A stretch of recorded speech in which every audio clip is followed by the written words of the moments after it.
नमस्कार मित्रों, मैं कृपा। आज यहाँ पे मैं वेलकम करती हूँ हमारे टोनी सर को। मैं आपको वेलकम करती हूँ हमारे न्यूज़ चैनल के यहाँ पे।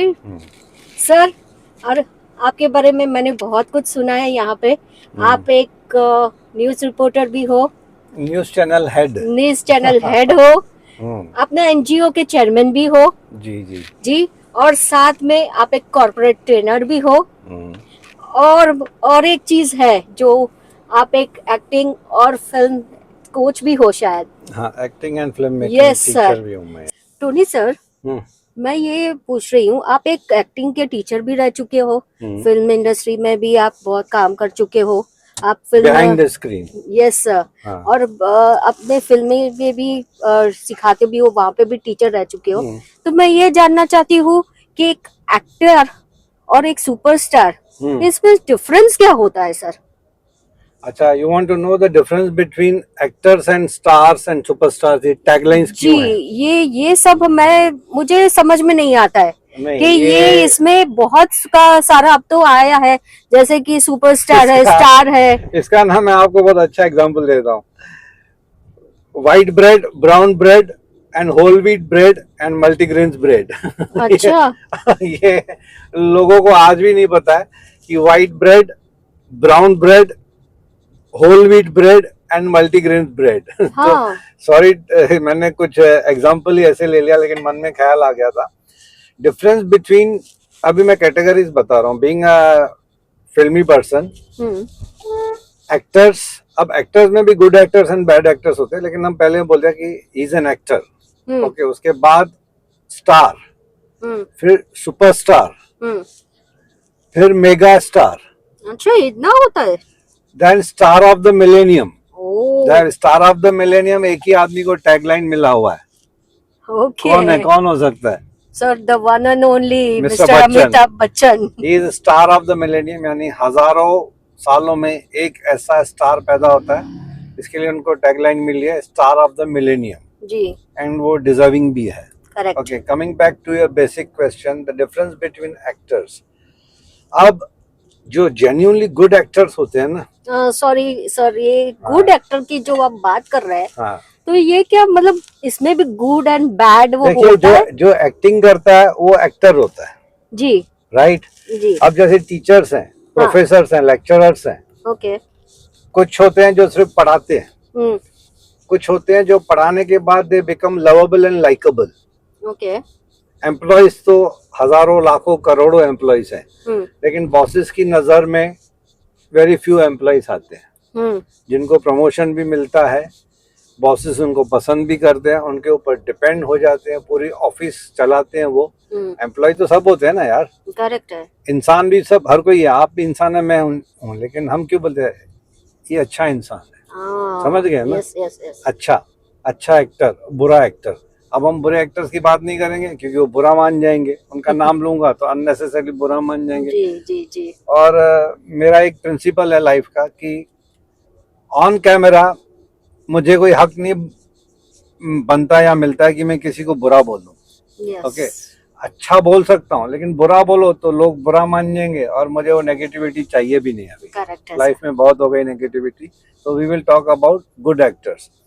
अब गुड एक्टर्स क्या होता है ना, जैसे कि नसीरुद्दीन शाह। नसीरुद्दीन शाह बोला तो मतलब समझ जाओ आप जी, क्योंकि उनका जो एक्सपीरियंस है, उनका जो, because he is from FTI, यानी कि films and television institute of India, the premier acting institute in India. दूसरा है NSD, national school of drama. हमारे इंडिया में 2 ही टॉप लेवल के एक्टिंग स्कूल्स हैं आज भी, और इतने सालों से। यानी कि Jaya Bachchan, she is from FTI, Shatrughan Sinha, he is from FTI, Danny Denzongpa जो विलेन का रोल प्ले करते थे। जी। ऐसे बहुत सारे एक्टर्स हैं जो they are trained from FTI, यानी कि films and television institute of India, जो लॉ कॉलेज रोड के बाजू में है, पूना में। अच्छा। 13 या 15 या 25 हजार लोग अप्लाई करते हैं, उसमें से सिर्फ 13,000, 15,000 या फिर 25,000 या फिर कभी कभी तो 1-1 लाख लोग अप्लाई करते हैं, लेकिन सिलेक्शन जो फ्यू सीट्स मिलती हैं वो सिर्फ 12 या 15 लोगों को मिलती है। इसमें भी सर वैसा होता है? अरे एफटीआई बोला तो मतलब लोग प्राउड फील करते हैं कि आई एम फ्रॉम एफटीआई। हाँ। और वो एफटीआई का बंदा जो होता है ना, वो जेन्युइनली वहां पे 3 साल का कोर्स होता है, 2 साल का 3 साल का कोर्स होता है एक्टिंग का। अच्छा। तो उसमें आपको एक्टिंग मतलब कूट कूट के सिखाई जाती है। फॉरेन की मूवीज दिखाई जाती हैं उनको, सीन्स दी जाती हैं, स्किट्स दी जाते हैं कि आप ये करके दिखाओ, ये रोल करके दिखाओ, वो रोल करके दिखाओ। अंदर थिएटर होता है, अंदर प्लेस करना पड़ता है। और उसकी टक्कर का दूसरा इंस्टीट्यूट है नेशनल स्कूल ऑफ ड्रामा, यानी कि NSD. Okay. Manoj Vajpayee, one of the greatest actors of India. मेरे ख्याल से 3 बार तो वो एनएसडी में फेल हो चुका, उसको एंट्री नहीं मिली बेचारे को। मनोज वाजपेयी मतलब एनएसडी में स्क्रीनिंग और एग्जामिनेशन इतना टफ होता है, नेशनल स्कूल ऑफ ड्रामा जो दिल्ली में है। अच्छा। मेरे ख्याल से 3 बार तो मनोज वाजपेयी, जो he is a very good actor यार, मतलब so much to learn from him. Yes yes. अब देखो 3 बार एज अ स्टूडेंट वो फेल हो गया, लेकिन उसको एनएसडी में एंट्री मिली एज एन एक्टिंग टीचर। कितनी बड़ी बात है यार। जिस इंस्टीट्यूट में उसको एज अ स्टूडेंट एंट्री नहीं मिली, उसको एज एन एक्टिंग टीचर बुलाया गया। तो ये भी कमाल है। तो coming back to your basic question कि एक्टर्स एंड स्टार्स में डिफरेंस क्या है। अब जैसे कि कोई पिक्चर चल पड़ी, गाने वाने अच्छे हैं, म्यूजिक अच्छी है, बहुत सारी सीन्स अच्छी हैं, तो वो पिक्चर चल पड़ी, ओके, तो वो रातों रात जो हीरो है उस पिक्चर का वो स्टार बन जाता है, भले वो अच्छा एक्टर हो या ना हो, बट उसकी पिक्चर चल गई। आज के तारीख में 200, 300, 500 करोड़ कमा लिए, तो मतलब वो ओवरनाइट स्टार बन जाता है। ओके। राइट। भले वो अच्छा एक्टर नहीं है तो भी। अच्छा, ये भी होता है। उसकी फेस वैल्यू पे, अभी मैं किसी का नाम नहीं लूंगा, लेकिन हमारे इतने सारे सुपरस्टार भरे हुए हैं हमारे फिल्म इंडस्ट्री में जिनको एक्टिंग की एबीसीडी भी नहीं आती है। तो यही नाम होता नहीं ले है सकते इसमें कि ये जो आप मुझे बता रहे हो, हाँ, तो जो ऑन मतलब अभी जिनकी पिक्चर इतने मतलब 200 करोड़ों 300 करोड़ों काउंट हो गया, दे आर मतलब so actors, okay, they are stars, they are superstars, they are Okay. Mega stars. Okay. उनकी फेस वैल्यू इतनी है कि उनके नाम पे 300, 400, 500 करोड़ पिक्चर कमा लेती है। But being an acting teacher, मैं नाम नहीं ले सकता हूँ अनफॉर्चुनेटली।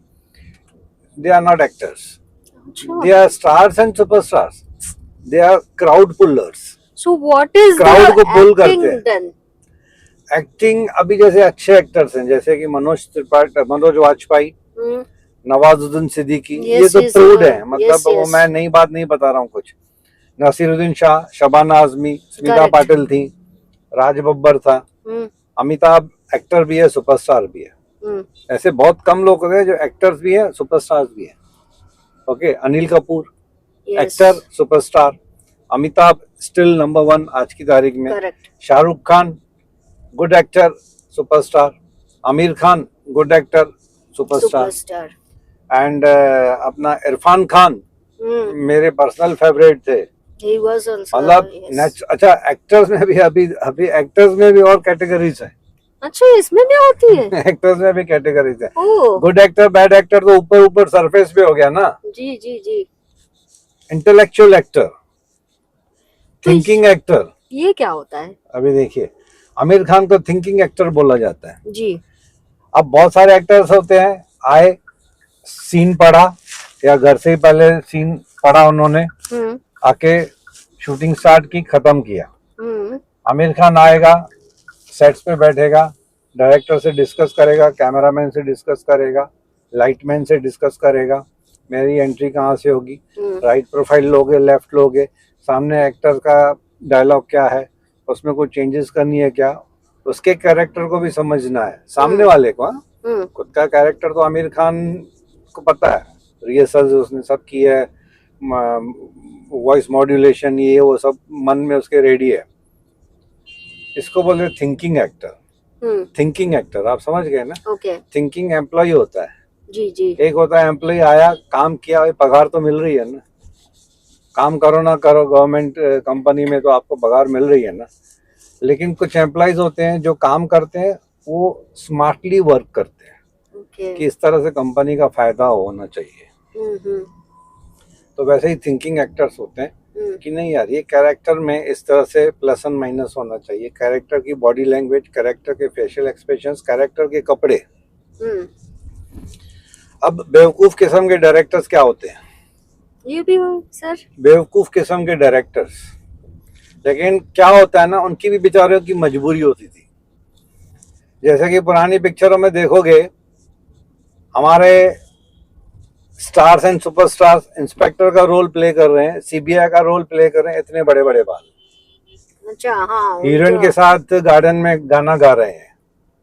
तो ये कमर्शियल एस्पेक्ट होता है एक पिक्चर का, कि गाना तो रखना ही है पिक्चर में, नहीं तो पब्लिक पसंद ही नहीं करेगी। तो मजबूरन डायरेक्टर्स झुक जाते थे प्रोड्यूसर्स के आगे या फाइनेंसर्स के आगे, डिस्ट्रीब्यूटर्स के आगे, कि नहीं यार गाना तो रखना पड़ेगा। तो अपने जो स्टार्स हैं, भले वो इंस्पेक्टर का रोल प्ले कर रहे हैं, डॉक्टर का रोल प्ले कर रहे हैं, लेकिन गार्डन में डांस कर रहे हैं हीरोइन के साथ, और इतने बड़े बड़े बाल। कभी देखा है किसी इंस्पेक्टर के इतने बड़े बाल? नहीं। कभी देखा है इंस्पेक्टर को बहुत ज्यादा स्टाइलिश कपड़े पहन के नाचते हुए? नहीं। नाचना गाना कोई बुरी बात नहीं है, बट वो इंस्पेक्टर है यार। उनकी भी तो अभी आप एक मूवी आई थी, एक मूवी आई थी अर्ध सत्य। हाँ। उस वक्त मैं कॉलेज में था, ओमपुरी नया नया आया था फिल्म इंडस्ट्री में। वो अर्ध सत्य में जो इंस्पेक्टर का रोल प्ले किया था ना ओमपुरी ने, the late actor, super duper actor mister Om Puri, उसने पूरा जस्टिफाई किया था कि इंस्पेक्टर की बॉडी लैंग्वेज, उसका स्ट्रक्चर, उसके क्रू कट बाल, उसका रवैया कड़क, मतलब इंस्पेक्टर कैसा लगना चाहिए। मोटरसाइकिल पे बैठा तो एकदम ऐसे अपराइट, समझा? Yes yes. तो वो कैरेक्टर जो जस्टिफाई करते हैं ना, वो होते हैं गुड एक्टर्स। ओके। कि भाई मेरा कैरेक्टर क्या है, अगर मैं गांव वाला हूं तो आई शुड लुक लाइक अ गांव वाला। तो बहुत सारे एक्टर्स ऐसे होते हैं जो, फॉर एग्जांपल अगर हरियाणा का बैकड्रॉप है, हरियाणवी का कैरेक्टर रोल प्ले करना है किसी एक्टर को, भले वो सुपरस्टार है, तो वो हरियाणा में जाके रहेगा। पहले तो ऐसे करते थे। अच्छा। एक पिक्चर आई थी नसीरुद्दीन शाह, जैसे मैंने बोला, बहुत सारे अच्छे अच्छे एक्टर्स भरे पड़े हमारे फिल्म इंडस्ट्री में। नसीरुद्दीन शाह ने एक पिक्चर की थी स्पर्श, जिसमें वो अंधा बना था जी। वो ब्लाइंड स्कूल में जाके देखता था कि अंधे बेचारे, उनकी बॉडी लैंग्वेज, उनका चलना, किस तरह से वो सामने वाले को पहचानते हैं, किस तरह से वो मन में विजुअलाइज करते हैं। ये सब एक्सपीरियंस करने के लिए वो ब्लाइंड स्कूल में जाते हैं, उनके साथ रह के देखते हैं। Very nice. तब जाके उनको लगता है कि हाँ इस तरह से अंधा होता है। तो ये जेन्युइनली उसमें दिखेगा जो आप नहीं, इसको बोलते हैं into the character, deep in the character. Deep into the character, यानी कि ये भाई अगर मैं बुढ़े आदमी का रोल प्ले कर रहा हूँ तो आई शुड लुक लाइक अ बुड्ढा। सिर्फ दाढ़ी सफेद करने से बुड्ढा थोड़ी बनेगा। करेक्ट है सर। वो तो मेकअप वाला आपको रिंकल्स विंकल्स, आजकल तो प्रोस्थेटिक मेकअप इतना जबरदस्त आ गया कि आपको रिंकल्स कर देंगे, ब्लैक काई से, वो सब जेन्युइनली बुड्ढा बना देंगे आपको। एक 20 साल के लड़के को भी वो 70-80 साल का बुड्ढा मेकअप वाला बना देगा, क्योंकि वो साइंटिफिक प्रोस्थेटिक मेकअप आ गया। But what about the body language, voice modulation, ये बहुत जरूरी होता है। एक 20 साल का लड़का अगर 70 साल का रोल प्ले कर रहा है, मेकअप वाला तो चलो करके गया, लेकिन उसकी बॉडी लैंग्वेज भी तो होनी चाहिए ना 70 साल की। Yes correct. 20 साल के लड़के की आवाज और 70 साल के लड़के की आवाज में जमीन आसमान का फर्क होगा। 70 साल का बुड्ढा जब बात करेगा तो उसकी बातों में ठहराव होगा। ठहराव समझ रही हो? जी जी सर। 20 साल के लड़के में उतावलापन होगा जी, एक्साइटमेंट होगी। पहले मैं बात करूं, मैं पहले तो उसको वो कंट्रोल करना है कि भाई आई am not a 20 years boy playing, I am 70 years। तो 70 years मतलब काम एंड कंपोस्ट। यस। कैरेक्टर को समझो, अंडरस्टैंड द कैरेक्टर। सिर्फ डायलॉग मारने से नहीं होता है, अंडरस्टैंड द कैरेक्टर। तो ये फिल्म इंडस्ट्री के जो 2 इंस्टीट्यूट्स की मैंने बात की थी ना, films and television institute of India located in Pune, दूसरा नेशनल स्कूल ऑफ ड्रामा यानी कि NSD एट दिल्ली, उसमें एडमिशन मिलना बहुत डिफिकल्ट है। आपको इंजीनियरिंग की एडमिशन मिल जाती थी, IT में मिल जाती थी, लेकिन इन 2 इंस्टीट्यूट में एडमिशन मिलना इतना टफ। अरे वो IT के भी बाप है आज भी, हाँ नहीं मिलती एडमिशन। उसके बाद तो आजकल बहुत सारे प्राइवेट स्कूल्स, छोटे छोटे क्लासेस, गलियों गलियों में, वेस्टर्न साइड में आप जाओगे तो हर गली में आपको एक्टिंग स्कूल मिलेगा। सर एक अब वो चीज, अच्छा सिखाते कि नहीं सिखाते, आई डोंट वांट टू एक कमेंट ऑन चीज दैट। मैं ये भी जानकारी लेना चाहूंगी, जैसे आप मुझे ये बताइए कि जो आज की जनरेशन के अब अपकमिंग एक्टर्स है या फिर आप जो एक्टर किड्स है, तो उनके बारे में क्या आप बोलना चाहेंगे? देखिए, एक्टर किड्स जो है ना, बहुत सारे एक्टर किड्स है ना, टेकन फॉर ग्रांटेड करते हैं क्योंकि उन्होंने स्ट्रगल देखा ही नहीं है। अच्छा। क्योंकि फिल्म इंडस्ट्री का स्ट्रगल गंदे में गंदा स्ट्रगल माना जाता है। क्योंकि 15 साल 20 साल लगते हैं आपको एक छोटा सा अच्छा सा रोल मिलने के लिए। नवाजुद्दीन सिद्दीकी जो आज हम जो इतना जानते हैं, मतलब सब यंगस्टर्स और ये सब उसके दीवाने हैं नवाज के, लेकिन 15 साल लगे उसको रोल मिलने में जी। ऐसी बहुत सारी मूवीज हैं जिसमें वो ऐसे क्राउड में खड़ा है। हाँ? Junior artist. ओके। आप इमेजिन करो, सरफरोश पिक्चर में उसको इतना छोटा सा रोल दिया था। जी जी जी, याद मुन्ना है। भाई MBBS में उसको इतना छोटा सा पिक पॉकेट का रोल दिया था। करेक्ट। तो 15 साल 20 साल लगे उसको एक अच्छा रोल मिलने में। ये तो Nawaz became famous because of gangs of Wasseypur. उससे वो एक्टर, और उसमें उसकी किस्मत खुल गई। अब basically is a very good actor ना, लेकिन फिल्म इंडस्ट्री में ना, हमारी फिल्म इंडस्ट्री में ना एक बहुत ही शॉर्टकमिंग है, वो ओवरनाइट जो सक्सेस मिल जाती है ना, सब उसके पीछे भागते हैं कि लव स्टोरी तो 50 लव स्टोरीज बना डालेंगे जी। अब ये धुरंधर चली जी, अब देखना उसके पीछे सब लोग वायलेंट मूवीज बनाना शुरू कर देंगे, लेकिन वो लोग भूल जाते हैं कि धुरंधर जैसी movie banana it's not cup of T for everybody. Okay, उसका कंटेंट होना चाहिए। सिर्फ वायलेंस दिखाने से तो, साउथ की मूवी देखोगे तो इतना वायलेंस है, लेकिन कुछ मूवीज अच्छी हैं साउथ की, बाकी तो मुझे तो सब बकवास लगती हैं। लोगों को बुरा लगता है तो लगने दो। कुछ मूवीज हैं जो जेन्युइनली अच्छी हैं, जो रिपीट वैल्यू हैं, जैसे पुष्पा है, कमल हसन की 2-4 मूवीज अच्छी आई थी, पुष्पा 1 पुष्पा 2 अच्छी थी, और ऐसे बहुत सारी साउथ की मूवीज हैं जो जेन्युइनली अच्छी हैं। बाकी नहीं तो फालतू का वायलेंस, मुझे तो समझ में नहीं आता कि पब्लिक इनको थिएटर में देखने जाती कैसे है यार। सो ये अभी आपने जैसे ये बोला कि ये जो अभी धुरंधर जो ट्रेंड चल रही के एक्शन मूवीज आएंगी, ठीक है, तो और वो अब लोग उनके ही पीछे पड़ जाएंगे कि नहीं, लोग रिजेक्ट कर देंगे। हाँ, वही मैं बोलना चाहती हूँ। आज की जो ऑडियंस है ना, हाँ, उनके पास OTT पे इतना कंटेंट पड़ा हुआ है फॉरेन फिल्म्स जी, वो बोलेंगे छोड़ यार, ये धुरंधर आई 1 2 बहुत अच्छी थी, लेकिन यही डायरेक्टर अगर वो रिपीट भी करेगा ना, ओके, तो वो भी फ्लॉप होने के चांसेस है। अच्छा, क्योंकि पब्लिक एक्सेप्ट नहीं करती है। Okay, violence should be justified. तो आपके एनिमल मूवी आई थी जी जी जी, वायलेंस कितना था, जबरदस्त था, लेकिन उसको जस्टिफाई किया था, और उसका परफॉर्मेंस क्या था रणबीर कपूर का यार, very nice, my personal favourite and one of the finest actors youngsters में। उनकी अगर देखा जाए तो बॉबी देओल है, उन्होंने भी बॉबी देओल ने 10 मिनट आया था, लास्ट में कमाल कर दिया विदाउट एनी डायलॉग। तो ये मैं coming back to your question, good actors and bad actors में अभी दूसरा होता है बॉर्न एक्टर।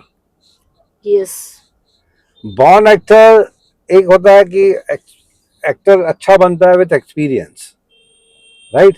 एक्टर जो बनते हैं ना विद एक्सपीरियंस, जैसे कि विद ड्यू रेस्पेक्ट हमारे संजय दत्त, आप उनकी रॉकी देखो, जब when he was introduced as an actor in Rocky movie, I was in 9th standard यार, मुझे आज भी याद है जब रॉकी मूवी में संजय दत्त का डेब्यू हुआ था, तो उस वक्त तो कोई भी बोल सकता था कि he was a very raw actor. अगर 19-20 साल की उम्र का हीरो बन गया था, बट उसका फिजिक अच्छा था, लुक्स अच्छे थे, तो रातों रात ही बिकेम अ स्टार, रातों रात ही बिकेम अ स्टार। लेकिन उसके बाद फिर संजय दत्त की कुछ मूवीज फ्लॉप क्यों गई? क्यों? क्योंकि उसको एक्सपीरियंस चाहिए था। अच्छा, आज संजय दत्त को आप किसी भी मूवी में देखोगे तो वो अपने एक्टिंग को जस्टिफाई करता है। मुन्ना भाई MBBS आइकॉनिक, वास्तव आइकॉनिक, खलनायक आइकॉनिक, अब अग्निपथ में एकदम टकला बना था, कांचा चीना, जस्टिफाई किया उसने। Sanjay Dutt is not a born actor, वो एक्टर बना एक्सपीरियंस है। टाइम लग गया उसको, संजय दत्त को, स्टार तो बन गया था, but he was not a very good actor. But धीरे धीरे जब उसको रोल्स मिलने लगे, जब उसने मेहनत करना शुरू किया अपने कैरेक्टर के ऊपर, तो मुन्ना भाई MBBS जैसी मूवी दी, खलनायक दी, वास्तव दी, ऐसी बहुत सारी मूवीज में उसने, संजय दत्त ने प्रूव किया कि अब मैं बहुत सारी अच्छी एक्टिंग कर सकता हूँ। तो मैं यही मतलब समझ में आ रहा है जैसे मुझे कि चाहे आप सिल्वर स्पून के साथ आप बॉर्न हुए हो, but you can not become a good only actor. Experience जो रहता है that is only important. Dedication, मतलब आपका स्ट्रगल भी साथ में दिखना चाहिए, your dedication towards the work, sincerity.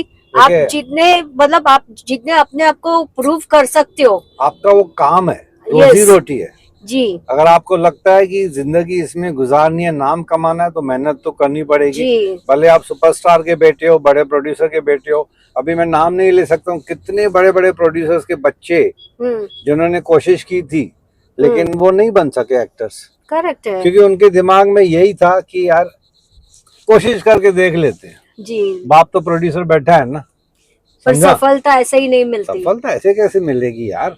आपके सामने नवाज जैसे एक्टर्स खड़े हैं, जिन्होंने 15-20 साल फिल्म इंडस्ट्री में जूते घसाने के बाद उनको छोटे मोटे रोल्स मिले, उन्होंने प्रूव किया कि I am a very good actor. Irrfan Khan, Naseeruddin Shah, Om Puri, Pankaj Tripathi, Manoj Vajpayee, ऐसे बहुत सारे एक्टर हैं। और आजकल तो OTT प्लेटफॉर्म पे इतने। अच्छा, दूसरा होता है नेचुरल एक्टर। अभी तुम बोलोगी सर ये तो कंफ्यूजन है बहुत ही एक्टिंग वाला, फिल्म मेकिंग एक्टिंग ऐसी है ना कृपा, एक्टर्स में भी इतनी कैटेगरीज हैं कि नेचुरल एक्टर, अभी जैसे for example Ranbir Kapoor, he is a natural actor, born actor यार, बॉर्न एक्टर है, उसके खून में एक्टिंग है। He is the son of Rishi Kapoor, generation to generation sir. He is the son of Rishi Kapoor and grandson of Raj Kapoor and great grandson of Prithviraj Kapoor. अब उस इंसान को तुम क्या एक्टिंग सिखाओगे? वो तो बचपन से ही, मतलब माँ की पेट से एक्टिंग सीख के है। माँ भी एक्टर, वो भी super duper actor, Neetu Singh अपने जमाने की।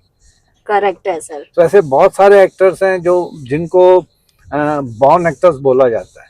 लेकिन उसमें भी सर इंटेंसिटी होनी चाहिए, क्योंकि कुछ ऐसे भी आज भी अगर देखा जाए तो मैं यहाँ नाम नहीं लेने चाहूंगी, जो अगर स्टार्स उनके बॉर्न स्टार्स भी है, मतलब लेकिन फिर भी वो आज काम नहीं कर रहे, या फिर उन्होंने कुछ और बॉर्न नहीं, they are born into actors house, but they are not born actors. Yes, born actor जैसे रणबीर कपूर है, उसके खून में है, वो DNA है। अब जैसे मैं यहाँ पे और भी एग्जांपल्स है जिनके मतलब दोनों पेरेंट्स एक्टर्स है, but then also there is a difference. उन्होंने उनको एक्चुअली क्या होता है, जैसे पैराशूट पॉलिटिशियन बोलते हैं ना, खैर वो अलग सब्जेक्ट है, मैं उसमें मिक्सअप नहीं करूंगा। उन्होंने टेकन फॉर ग्रांटेड कर दिया कि अरे मेरे माँ बाप तो एक्टर्स हैं, सुपरस्टार्स हैं, मेरा बाप प्रोड्यूसर है, मेरा चाचा प्रोड्यूसर है, एक पिक्चर फ्लॉप हो गई तो बाप दूसरी बना लेगा। अरे बना तो लेगा, लेकिन पब्लिक आपको एक्सेप्ट भी तो करे ना। करेक्ट है। ऐसे कितने प्रोड्यूसर्स के बच्चे आए, 4-5 पिक्चरों में कोशिश की उन्होंने, लेकिन नहीं कर पाए, सक्सेस नहीं मिली, क्योंकि पब्लिक आज आपको एक्सेप्ट तब करेगी ना जब आप में वो सिंसियरिटी झलकनी चाहिए यार। सिंसियरिटी जो है ना, ऑडियंस इतनी इंटेलिजेंट है आजकल की ऑडियंस, क्योंकि देखिए अगर आपके पास होटल में, रेस्टोरेंट में 500 मेनू कार्ड में आपके आइटम्स हैं, तो सिलेक्शन में कितना टाइम लगता है? बहुत ज्यादा लगेगा। आप सोचोगे नहीं कल तो डोसा खाया था, अब डोसे में भी साला 50 वैरायटीज, नीर डोसा, पनीर डोसा, चिल्ली डोसा, चाइनीज डोसा, सिर्फ डोसा नहीं होता है। वैसे भी एक्टर्स में भी ऐसे good actor, bad actors, born actors, natural actors, method actors. अब आप सोचोगे अरे लंबी लिस्ट है। Method actor, Aamir Khan is a method actor. अभी आप बोलोगे सर ये क्या चीज है? मेथड एक्टर होता है वो जो बहुत रिहर्सल्स करता है, अपने कैरेक्टर को समझता है, घर से तैयारी करके आता है। Anil Kapoor is a method actor, Aamir Khan is a method actor, Salman Khan is not a method actor, Sanjay Dutt is not a method actor. अच्छा, वो इम्प्रॉम्प्टू है, इम्प्रॉम्प्टू एक्टर्स। अभी आप बोलोगे ये क्या होगी? इम्प्रॉम्प्टू एक्टर्स क्या होता है? शत्रुघ्न सिन्हा वो मेथड एक्टर है ही नहीं, वो इम्प्रॉम्प्टू एक्टर है। अच्छा, तो ये क्या Shatrughan Sinha impromptu. Sridevi switch on switch off actor. अब ये सर ये बहुत कंफ्यूजन है मेरे लिए। Sridevi switch on switch off. अच्छा, ये असिस्ट मतलब स्विच ऑन स्विच ऑफ भी होता है इसमें? I am an switch on and switch off actor. Can you explain इसके बारे में? टचवुड अपने बारे में नहीं बोलूंगा, अच्छा नहीं लगता है अपने ही चैनल पे अपने ही बारे में बताओ, but I am a born actor. Okay, acting मैंने सीखी नहीं। अच्छा। मैं एक्टिंग सिखाता हूँ। मैंने एक्टिंग सीखी तो ऑन स्क्रीन, मतलब दूसरे एक्टर्स को देखा कैसे एक्टिंग करते हैं, उनकी मिस्टेक्स निकाली, फिर खुद को इम्प्रूव किया, मिरर के सामने एक्टिंग किया। आई am a born actor, self made actor भी बोल सकते हो। अच्छा। But I am also an impromptu actor, switch on switch off actor. Okay. अब आपके सामने बात कर रहा हूँ ना, अगर मेरे को पता चला कि कैमरा ऑन करोगे आप और मेरे को ये कैरेक्टर करना है, मेरे को एक सेकंड भी मेरे लिए बहुत है। वाओ। एक सेकंड भी मेरे लिए बहुत है। गुंडे का रोल प्ले करना है, इंस्पेक्टर का रोल प्ले करना है, अंधे का रोल प्ले करना है, हिजड़े का रोल प्ले करना है, मतलब कोई भी कैरेक्टर बोलो, एक सेकंड मेंटल प्रिपेयर्डनेस लगती है। चलो, मुझे लगता है एक दिन हम यहाँ आराम से बैठ के आपकी स्किल्स को तो इसके लिए क्योंकि हाँ, जरूर हम देखेंगे इस पे। नहीं, मेरे जैसे हजारों लाखों बॉर्न एक्टर्स पड़े हैं फिल्म इंडस्ट्री में, जिनको चांस नहीं मिला, जैसे मुझे चांस नहीं मिला था, to be very honest. Sir आपने ट्राई नहीं किया? मैंने ट्राई भी नहीं की, और जो थोड़ी बहुत ट्राई की मैंने तो वो बेमन से की। ओके। वो बेमन से इसके लिए क्योंकि पेट में भूख नहीं थी, समझ रही हो? अच्छा। पेट में भूख नहीं थी। कि मैं पहले भी एक इंटरव्यू में मैं बोल चुका हूँ कि मेरे पेट में भूख इसके लिए नहीं थी क्योंकि मैंने बहुत स्ट्रगल बहुत लाइटली किया था। क्योंकि मैं गवर्नमेंट इंश्योरेंस कंपनी में जॉब करता था, सैलरी अच्छी थी, प्रॉपर्टी बन गई थी, लोन वगैरह लेके I was financially touchwood with the grace of God, financially I was well placed. Okay. Acting में थोड़ी बहुत मैंने कोशिश की, मॉडलिंग में की, थोड़ा बहुत छोटे मोटे रोल्स किए मैंने, लेकिन वो होता है ना जो जुनून, स्ट्रगल में एक जुनून चाहिए। आई एग्री, मर जाऊंगा लेकिन फिल्म इंडस्ट्री छोड़ूंगा नहीं। आई एग्री टू दिस कि कौन से भी काम में एक जुनून के साथ करो ना तो वो एफर्ट्स आते ही हैं। मेरे में एक्टिंग का जुनून बहुत है, स्ट्रगल का नहीं था। अच्छा। ओके। See the difference. हाँ, ओके। See the difference. आप सोचो कि सर आप कॉन्ट्राडिक्टरी बात कर रहे हो। I am a very good actor, no doubt. Okay. उसमें जुनून बहुत है, लेकिन स्ट्रगल में जुनून नहीं था, समझा? इसके लिए मुझे सक्सेस नहीं मिली, तो मैं अपनी जो, अगर I am not a failure but मुझे सक्सेस नहीं मिली। Again there is a difference between being a successful man and not a successful man but not a failure also. Yes, I agree to this. I was not a failure क्योंकि मैंने कोशिश ही नहीं की ना। आपने कोशिश अगर करते तो शायद आप आज कुछ और ही होते। हाँ, तो I would have become a very good actor. शायद मैं आपके साथ बैठना हो सकता है। मैं फैमिली में भी बोलता हूँ कि I am a very good script writer, I am a very good director, I am a very good actor, I am a very good film maker. ये सब चीजें मेरे अंदर में हैं यार। जिस इंसान ने बचपन से लेकर फिल्म्स के सिवाय कुछ लाइफ में सोचा ही नहीं, शायद इसीलिए आप अकेले जाते हो। मैं अकेले जाता हूँ। आप उस पे पूरा कंसंट्रेट रखें, उनके हर एक आप इमेजिन करो, पिक्चर स्टार्ट होने से 15 मिनट पहले मैं जाके सीट पे बैठ जाता हूँ टू काम योरसेल्फ कि अभी पिक्चर चालू होगी, मेरे को मेंटली प्रिपेयर्ड होना है। एडवर्टाइजमेंट आएगी, नेशनल एंथम आती है, खड़े होते हैं रेस्पेक्टफुली सब, फिर मेरे अंदर एक्साइटमेंट होती है, अभी नेशनल एंथम खत्म होगी, पिक्चर स्टार्ट होगी, तो वो एक्साइटमेंट होती है। और मैं अपने वाइफ को बोलता हूँ यार 1 महीना पड़ा इस पिक्चर को रिलीज होने में, 1 महीना अंदर में मैं खुद को कैसे कंट्रोल करूंगा, आप इमेजिन करो। अच्छा, मैं एक और क्वेश्चन एक छोटी सी ब्रेक लेते हैं यहाँ पे। हाँ।